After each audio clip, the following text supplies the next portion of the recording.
እንኳን ወደዚህ ቻናል በሰላም መጣችሁ። ዛሬ እንግዲህ የምናየው በርዕሱ ላይ እንደምታዩት ጀማሪ የአፋን ኦሮሞ ተማሪዎች ማወቅ ያለባቸው ቃላት፣ በተለይ ትምህርት ቤት አካባቢ የሚጠቀሟቸውን ቃላቶች ቢያውቁ ይመረጣሉ ብዬ ያሰብኩትን 20 የአፋን ኦሮሞ ቃላት ለጀማሪ የሚሆኑትን ይዤ መጥቻለሁ። ለተማሪዎች የሚሆን ማለት ነው። ለዚህ የመጀመሪያው ቃል ተማሪዎች ቢያውቁት ጥሩ ነው ብዬ ያሰብኩት አንደኛው ተማሪ ከሚለው ብንጀምር፣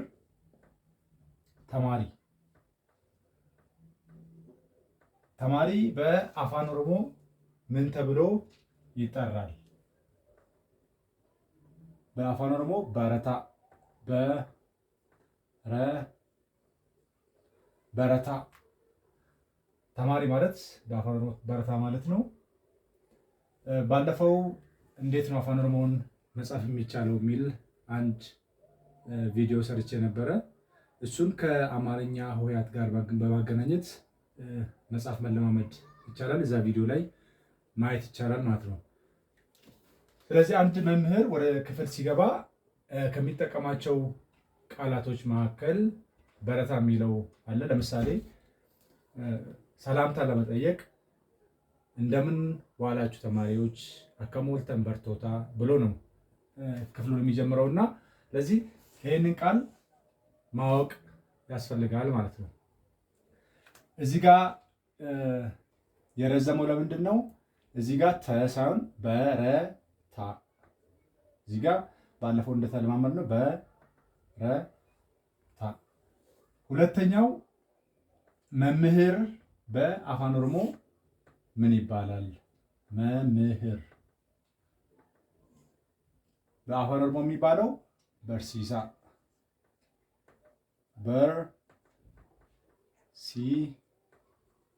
በርሲሳ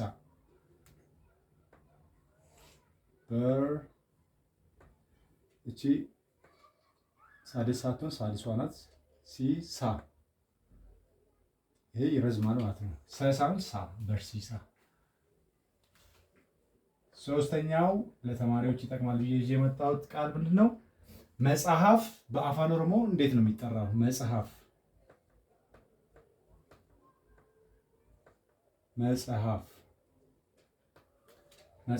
በአፋን ኦሮሞ ኪታበ ነው የሚባለው። ኪታብ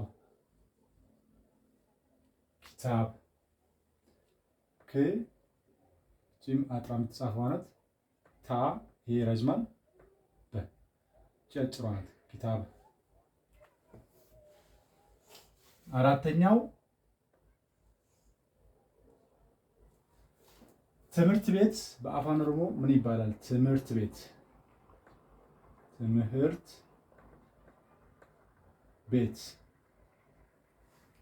በአፋን ኦሮሞ መነ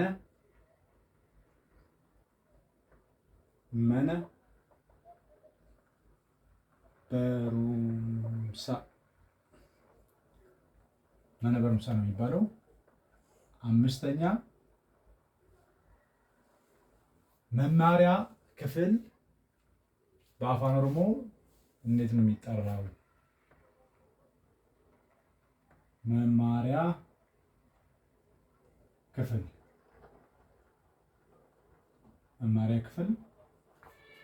ክፍል ማለት ደሬ ነው የሚባለው በአፋን ኦሮሞ። ደሬ በርኖታ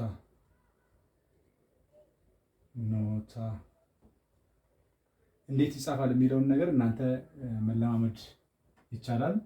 ልክ ቅድም እንደነገርኳችሁ እንዴት መጻፍ ይቻላል የሚለውን ነገር ሳድስም ሳልስም እንደገና የአፋን ኦሮሞ ቃል ሲጠብቅ ሲላላ የሚል አጭር ቪዲዮ የተሰራለ እሱን ማየት ይቻላል ማለት ነው።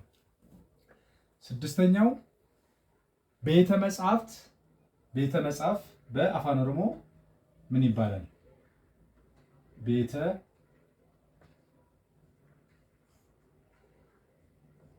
መጽሐፍ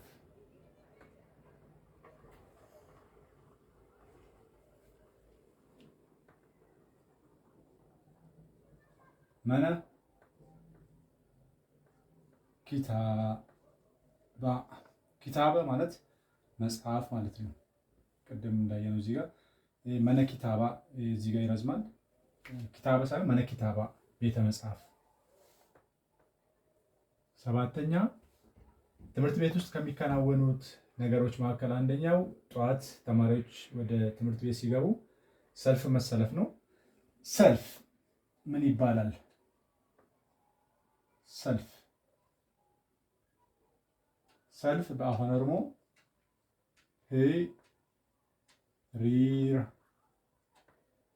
ሪራ ነው የሚባለው። ስምንተኛ የትምህርት አይነቶች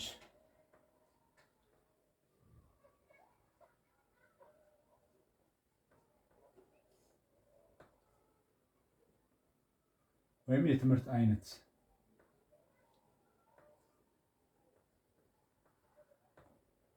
ጎሰ ማለት አይነት ማለት ነው። ጎሰ በርኖታ ጎሰ በርኖታ። ዘጠነኛ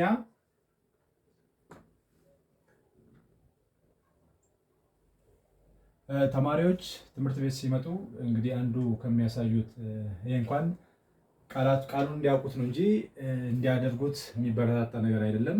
ያረፍዳሉ። ማርፈድ ወይም አረፈደ ማለት በአፋን ኦሮሞ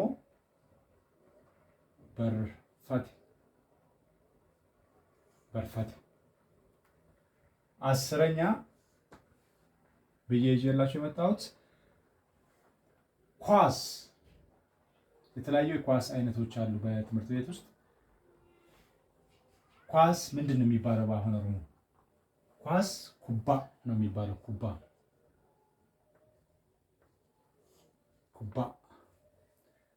እግር ኳስ ስንል አሁን ለምሳሌ 11ኛ እግር ኳስ።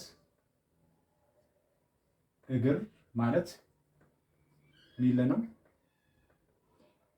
ሚል።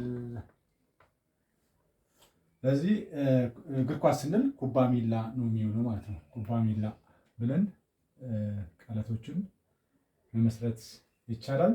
ሌሎች ተጨማሪ ቃላቶችን ስናይ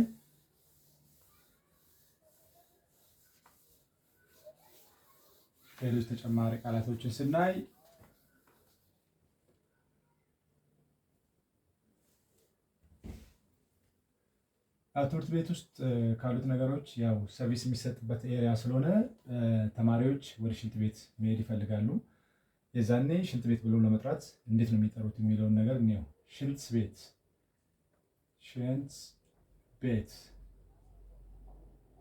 12 ቤት ማለት መነ ነው። ቀደም እንደነገርኳችሁ መነ ጫኒ 13 የቤት ስራ የክፍል ስራ ለትምህርት ቤት ውስጥ እሱ በአፋን ኦሮሞ እንዴት ነው የሚጠራው? የቤት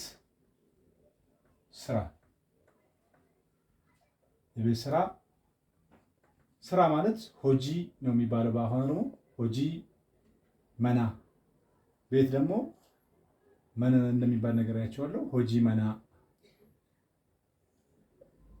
ይባላል ማለት ነው። 14 የክፍል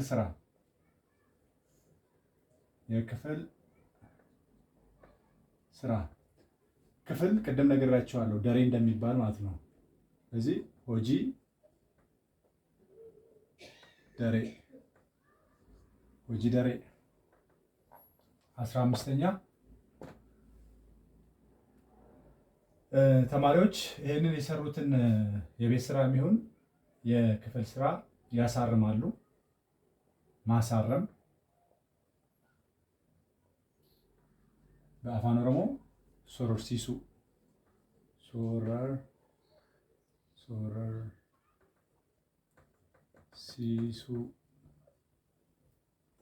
16 ትምህርት ቤት ውስጥ የተለያየ የስራ ድርሻ ያላቸው ሰዎች አሉ። የትምህርት ቤት ኃላፊ፣ ለምሳሌ ኃላፊ፣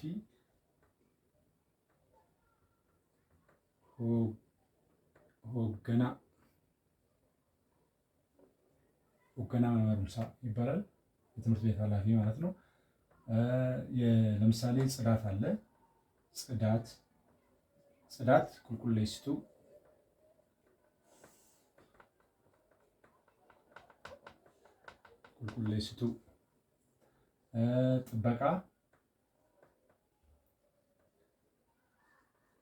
ጥበቃ ምንድን ነው የሚባለው በአፋን ኦሮሞ?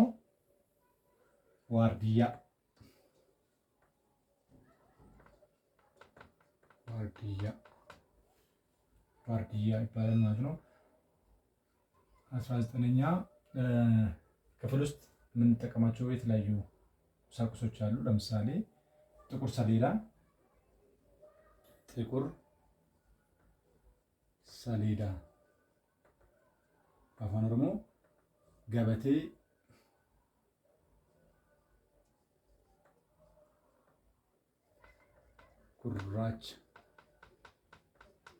ጉራቻ ማለት ጥቁር ማለት ነው። በአፋን ኦሮሞ ጉራቻ ነው የሚባለው ጥቁር። 20 የተለያዩ መልእክቶች ሊተላለፉ ይችላሉ። ለምሳሌ ቅድም ሰልፍ አለ ብለናል። ሰልፍ ላይ መልእክት ይተላለፋል። መልእክት ማለት ራሱ ምን ማለት ነው በአፋን ኦሮሞ? መልእክት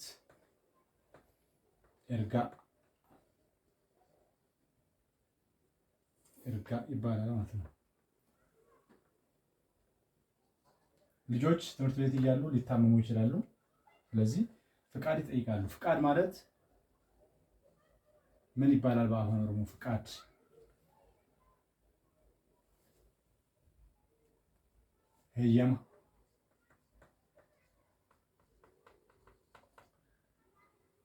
ሄየማ ይባላል።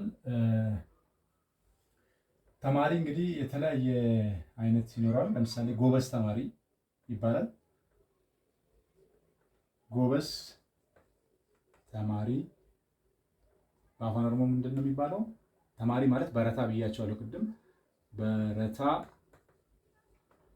ቀጠሌ